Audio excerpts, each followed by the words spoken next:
चाहिँ यस्तो सिन मजा देखेछ हिमालको। यही हिमालको सिनहरू बनाउँछु।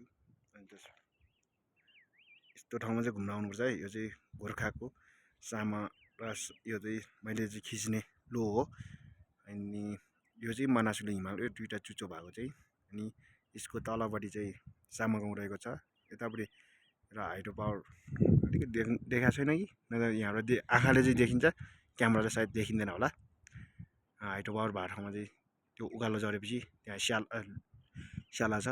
त्यता चाहिँ अहिले म खाना खाने त्यतातिर काम छ। अनि त्यही भएर अनि यतातिर जङ्गल पनि छ। अनि सँगसँगै यहाँ यस्तो छ ठाउँहरू,